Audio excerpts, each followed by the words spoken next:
ಹ್ಯಾಂಡ್ಸ್ಗೆ elastic ಈಸಿಯಾಗಿ ಹೇಗೆ ಹಾಕೋದಂತ ಇವತ್ತು ನಾನು ವಿಡಿಯೋಲಿ ತೋರಿಸ್ತೀನಿ. ಇದೇ ಥರ ರೆಗ್ಯುಲರ್ ಆಗಿ ನಿಮ್ಮ ಟಿಪ್ಸ್ ಬೇಕಂದರೆ ನಮ್ಮ ಚಾನಲ್ನ ಫಾಲೋ ಮಾಡಿ. ಫಸ್ಟು ಸೈಡ್ಸ್ನ ಸ್ಟಿಚ್ ಮಾಡ್ಕೊಳ್ಬೇಕು. ಸೊ ಇದನ್ನು ಇನ್ಔಟ್ ಮಾಡಿಕೊಂಡ್ರೆ ನಿಮಗೆ ಫಿನಿಶಿಂಗ್ ಇನ್ನೂ ಚೆನ್ನಾಗಿ ಬರುತ್ತೆ.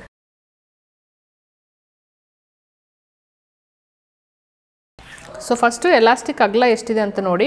1.5 ಇಂಚ್ ಇದೆ. ಸೊ 2 ಇಂಚಸ್ ಫೋಲ್ಡಿಂಗ್ ಸಾಕು. ಆಮೇಲೆ 1/2 ಇಂಚ್ ಮೇಲೆ ಮಾರ್ಜಿನ್ನು. ಸೊ 1/2 ಮತ್ತು 2 ಇಂಚ್ ಅಂದರೆ 2.5 ಇಂಚ್ ಬರುತ್ತೆ. ಸೊ 2.5 ಇಂಚ್ಗೆ ಫೋಲ್ಡ್ ಮಾಡ್ಕೊಳ್ಬೇಕು. ಸೊ 2.5 ಇಂಚ್ಗೆ ಫೋಲ್ಡ್ ಮಾಡ್ಕೊಳ್ಬೇಕು. ಇಲ್ಲಿಂದ ಹಿಂಗೆ ಫೋಲ್ಡ್ ಮಾಡಿ ಇದನ್ನು ಹಿಂಗೆ ಫೋಲ್ಡ್ ಮಾಡಬೇಕು. ಸೊ ಆವಾಗ ಎಲಾಸ್ಟಿಕ್ ಒಳಗಡೆ ಇರೋದು. ಫುಲ್ ರೌಂಡ್ ಸ್ಟಿಚ್ ಮಾಡ್ಕೊಂಡ್ಬಿಡಿ. ಎಲಾಸ್ಟಿಕ್ ಇವಾಗಲೇ ಹಾಕಬಾರ್ದು. ಫಸ್ಟು ಫುಲ್ ರೌಂಡ್ ಸ್ಟಿಚ್ ಮಾಡಿಕೊಂಡು ಅದಾದಮೇಲೆ ಸ್ವಲ್ಪ ಗ್ಯಾಪ್ ಕೊಡಬೇಕು. ಸ್ವಲ್ಪ ಗ್ಯಾಪ್ ಕೊಟ್ಬಿಟ್ಟು ಆಮೇಲೆ ಎಲಾಸ್ಟಿಕ್ನ ಸ್ಟಿಚ್ ಮಾಡೋಣ.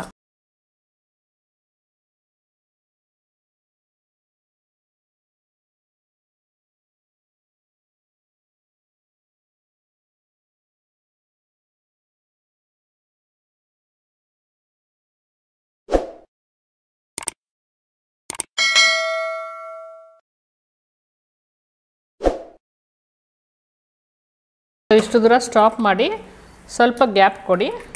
ಸೊ ಸ್ವಲ್ಪ ಗ್ಯಾಪ್ ಕೊಟ್ಬಿಟ್ಟು ಇವಾಗ ಎಲಾಸ್ಟಿಕ್ ನಿಮ್ಮ ಸುತ್ತಳತೆ ಎಷ್ಟು ಬೇಕೋ ಅಷ್ಟು ಎಲಾಸ್ಟಿಕ್ನ ನೋಡಿ ಈ ಥರ ಫೋಲ್ಡ್ ಮಾಡಿದ್ಮೇಲೆ ಆ ಎಲಾಸ್ಟಿಕ್ನ ಅಷ್ಟು ಕಟ್ ಮಾಡ್ಕೊಳ್ಬೇಕು. ಸೊ ವೇಸ್ಟ್ ರೌಂಡ್ಗೆ ಎಷ್ಟು ಬೇಕೋ ಅಷ್ಟು ಎಲಾಸ್ಟಿಕ್ನ ಕಟ್ ಮಾಡ್ಕೊಳ್ಬೇಕು. ಸೊ ಎಲಾಸ್ಟಿಕ್ಗೆ ಫಸ್ಟ್ ಪಿನ್ ಹಾಕ್ಕೊಂಡ್ಬಿಡಿ. ಎಲಾಸ್ಟಿಕ್ಗೆ ಫಸ್ಟ್ ಪಿನ್ ಹಾಕ್ಕೊಂಡು ಈ ಕಾರ್ನರಿಂದ ಆ ಕಾರ್ನರ್ಗೆ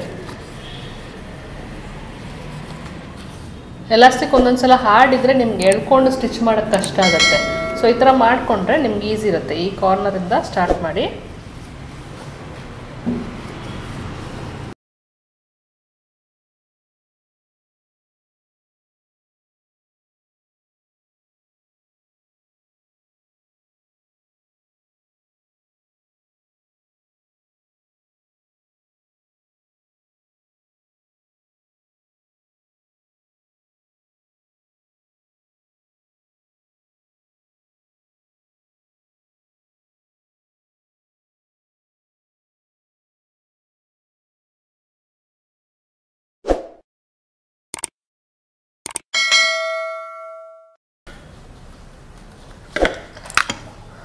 ಸೊ ಪಿನ್ ಬಿಚ್ಚಿಬಿಟ್ಟು ಈ ಥರ ಎಲಾಸ್ಟಿಕ್ನ ಸ್ಟಿಚ್ ಮಾಡ್ಕೊಳ್ಬೇಕು. ಸೊ ಎಲಾಸ್ಟಿಕ್ ಒಂದಕ್ಕೊಂದು ಹೆಂಗೆ ಅಟ್ಯಾಚ್ ಮಾಡಬೇಕಂತ ತೋರಿಸಿದ್ದೀನಿ ಒಂದು ವಿಡಿಯೋಲಿ.